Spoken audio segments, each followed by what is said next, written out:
Salut fidèles abonnés, merci de recevoir nos salutations agro-éco-responsables. La terre ne trompe pas, c'est vrai, on ne touche pas avec elle.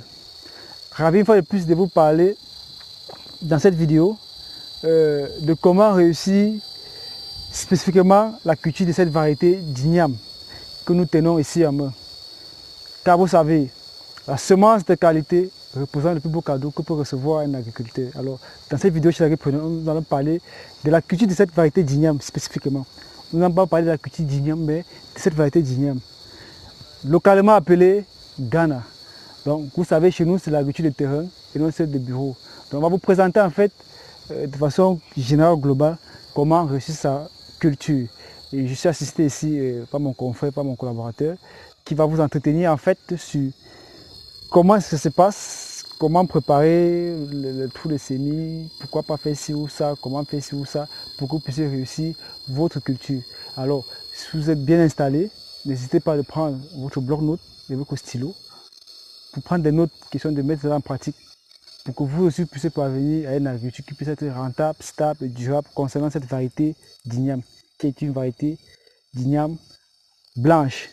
Alors, chef, bon, je vais me prêter pour le jeu aux journalistes. Bon, je me permettez que je pose les variétés. Les ignames, autant pour moi.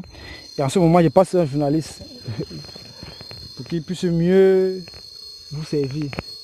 Alors, chers fidèles abonnés, encore une fois de plus, nous sommes très contents. Nous vous exhortons de vous abonner massivement sur nos chaînes pour des vidéos encore plus éducatives dans le domaine agricole. Et donc, sans plus tarder, aujourd'hui, nous allons vous montrer comment mettre sur pied cette variété d'igname, une culture d'une variété d'igname, cette variété spécifiquement. Alors, sans plus tarder, la terre ne trompe pas, c'est vrai, comme l'a rappelé mon prédécesseur, mais on ne touche pas avec elle. Alors ici, on doit être minutieux. Ne pas toucher avec elle, c'est respecter la 4S. La 4S, la 4B, la bonne sémence, la bonne préparation du sol, le semis et le suivi. Voilà. Donc lorsqu'on a respecté ça, on est parti. C'est de ça qu'il s'agit ici. Donc ici, déjà le sol. Le sol a déjà été bien préparé. Le sol est propice pour la culture. Maintenant, on est en train de faire, on est en train d'appliquer les deux autres S. C'est-à-dire que la qualité de la semence est déjà là. Et aussi le semis qu'on est en train de faire en ce moment, qu'on va vous présenter. Alors pour ceci, nous avons besoin de faire des pokers. Comme vous voyez à l'image, nous faisons les pokers, nous faisons les trésors à l'aide de... Mais une minute, vous parlez de poker. Pourquoi pas les buts? Alors, nous sommes dans la culture d'igname. Pour cette variété, pourquoi pas les buts? Variété spécifiquement, nous sommes dans la culture d'igname. Les pratiques culturelles sont en fonction de la variété et de comment la culture se comporte. Pourquoi faire les trous ici et non pas les buts comme ailleurs dans d'autres semences? La question est très bien posée et je vous remercie. Alors nos fidèles abonnés vont profiter de cette question. Donc la tubérisation de cette variété d'igname, elle est verticale. J'ai d'autres variétés d'igname comme Dioscorea esculenta, Alata et les autres, ça c'est le nom scientifique. La tubérisation est latérale, tandis que celle-ci, elle se fait en profondeur et en un bref de temps. Ici, c'est que dès que le bourgeonnement a commencé, la tubérisation est tout de suite lancée. Okay. Donc c'est pourquoi... Je suis des abonnés pour expliquer en fait la tubérisation verticale et latérale, pour que vous puissiez me comprendre. En fait, verticale, ça voudrait dire que comme on a fait les trous qu'on va ici, qu'on va mettre notre semence ici, dans le trou, elle ira juste en profondeur et prendra la forme du trou. Maintenant, la tubérisation latérale, généralement, on a besoin de faire les buts. Ça fait en sorte que ça ira sur les côtés parce qu'en fait, cette semence a sur la face en fait le méristème axillaire, alors qu'ici on a juste un méristème qui est apical. Donc j'espère que j'ai apporté un peu plus d'éclaircie concernant la tubérisation latérale et verticale. Alors par la suite, je vois vous avez à main le biox. Ça c'est du biox, voilà. C'est un biofortifiant, biofertilisant, bioinsecticide, biofongicide. Alors c'est une prouesse de l'un de nos confrères qui a mis sur pied ce chef-d'œuvre. Donc comme nous sommes en train de passer de l'agriculture, nous ne faisons que la promotion de la culture biologique, parce que ici, cette superficie, ça sera une production d'igname bio. entièrement Biofortifié. biofortifié. Ok. Et donc, voilà pourquoi nous allons utiliser ce biox. Une fois que nous avons fait nos trous, nous versons une quantité, 40 grammes à 50 grammes de biox dans le Pas trop de semis. par trou de semis. Par la suite, que nous mélangeons comme ceci. J'espère que ça se voit. Après avoir fait la trouaison, nous remplissons la terre que nous avons creusée sans la tasser. Nous la remplissons de manière progressive. Alors, chers fidèles abonnés, j'espère que vous êtes bien confortablement assis avec vos blocs-notes. Alors, lorsqu'on tasse, on remet la terre qui est sortie du trou. Vous voyez que ça forme une espèce de bion en fait. Ça forme une meute. Alors, maintenant, pourquoi on a fait ça? C'est pour faciliter la tuberisation. Comme je l'ai dit tantôt, dès que le bourgeon est formé, la tuberisation a aussitôt commencé. Et si le sol, la terre est dure, elle n'est pas meuble, la tuberisation sera très difficile. Et donc on va aboutir à la production de petites boutures comme ça là. Ce qui n'est pas le but de rechercher. Donc la taille du trou, c'est-à-dire le diamètre et la profondeur, serait à la taille de nos récoltes, de notre produit. Et donc pour ce faire, qu'est-ce qu'il faut?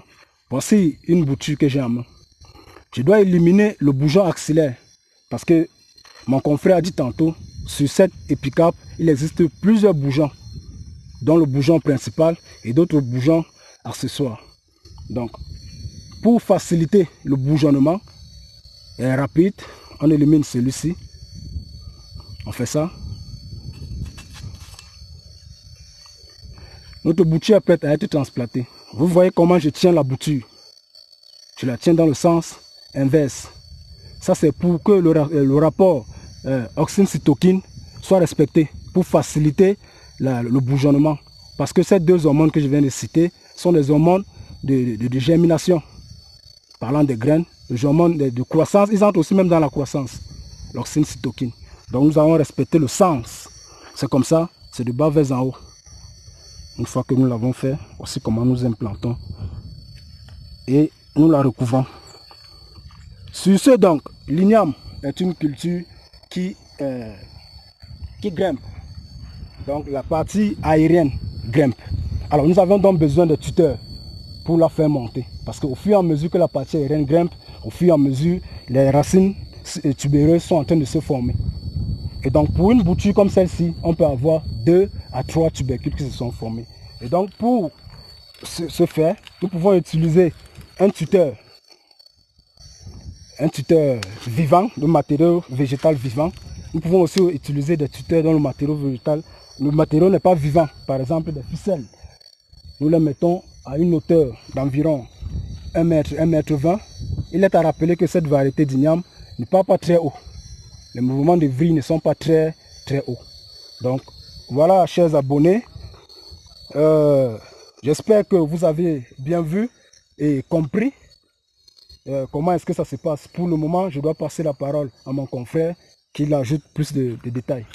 Ok, chers abonnés, j'espère que vous avez vraiment pris des notes et que cette vidéo vraiment vous sera très utile si vous voulez faire cette variété d'igname spécifiquement. Donc on a dit que cette technique s'applique à cette variété et non à toutes les autres variétés d'igname. Donc vous ne faites cette technique, c'est que lorsque vous avez affaire à cette variété qui localement et communément au Cameroun est appelée variété Ghana. Bon, ça va dépendre peut-être de là où vous vous trouvez, ça peut aussi avoir notre nom commun. Donc vous avez vu, on a fait notre trou de semis. On a mis du biors à l'intérieur sur le cameraman pour se rapprocher. Pour que vous voyez que dans tous les trous de semis, en fait, il y a du biors. Voilà. Et après le biors, ce qu'on a fait, c'est qu'on a fait le badage. Vous voyez que devant chaque trou de semis, il y a les semences qui sont disposées pour pouvoir être transplantées dans les trous. Donc vous voyez que si tu bouges un peu, vous allez voir que tout le long, il y a les semences qui sont disposés, prêts à être mis en terre. Donc, chers agripreneurs, nous avons été ravis de vous servir dans cette vidéo, comme toujours, avec beaucoup de plaisir et beaucoup de bonheur. Espérant que ceci viendra vous apporter un plus. Vous qui voulez lancer dans la filière igname ou spécifiquement dans la filière igname Ghana. Donc, N'hésitez pas à en profiter et de partager au maximum avec les autres agripreneurs afin qu'eux aussi puissent en bénéficier. Quand nous savons la campagne est lancée, une fois de plus, nous vous souhaitons une très bonne campagne agricole. N'hésitez pas à vous abonner, de partager au maximum la vidéo. Disons à très bientôt pour un sujet encore plus intéressant, encore plus alléchant. Vive l'agriculture africaine, vive l'agroafricanisme. Alors abonnez-vous massivement sur notre chaîne. Abonnez-vous massivement. Maximum like, maximum share, je vous en prie. Ok, à très bientôt chers agripreneurs. Bye bye.